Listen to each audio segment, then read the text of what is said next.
Welcome to Bannur వారి వంటిల్లోనండి. చూడండి, కనపడుతున్న బొబ్బట్లు ఎలా చేసుకోవాలో దాన్ని చూద్దాము. హోళిగలని బొబ్బట్లని అంటాం దీన్ని. ఈ పేపర్ మీద తట్టిన దాన్ని ఇలా కాలిన పెంచు పైన వేసి నేను కాలుస్తున్నాను. దీనికి మనము ఒక శనగపప్పుకు ఒక బెల్లంలాగా వేసుకోవాలండి.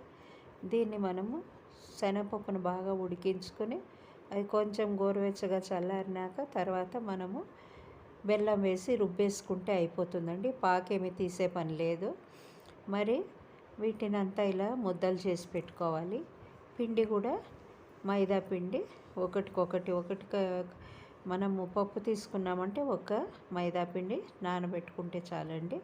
దాన్ని ముద్ద చేసుకుని ఆ పిండిలోకి దీన్ని పూర్ణాన్ని కూడా పెట్టి ఇలా పేపర్ పైన పెట్టి రుద్దినామంటే క్లీన్గా వచ్చేస్తుందండి. చాలా ఈజీగా వస్తుంది.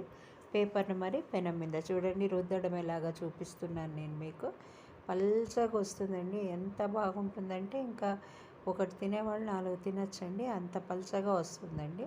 మీరు తీడే కొద్దీ బాగా వస్తుంది. అలాగా చూడండి, ఇలా చూపిస్తున్నాను. పిండిని పెట్టుకుని దాని లోపల పూర్ణాన్ని పెట్టి ఇలా ముద్ద చేసుకొని మరి ఆ పేపర్ పైన నూనె వేసి ఇంకో పేపర్ కూడా వేయాలండి దానిపైన.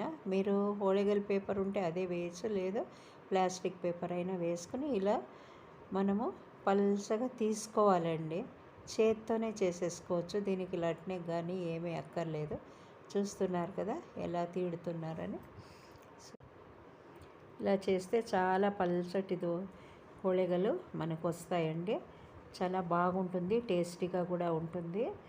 సో మీరందరూ కూడా చేసి చూడండి. చాలా ఈజీగా చేసుకోవచ్చు. ఇలాగా ఎలా చేశారో మీరు కామెంట్లో పెట్టండి. లైక్ చేయండి, షేర్ చేయండి. కొత్త వాళ్ళు అయితే సబ్స్క్రైబ్ చేయడం మర్చిపోకండి. థ్యాంక్స్ ఫర్ వాచింగ్ మై వీడియోనండి. చూడండి, ఇప్పుడు ఈ తీడిండే హోళిగను మరీ వేసి చేస్తున్నాను నేను. Thank you.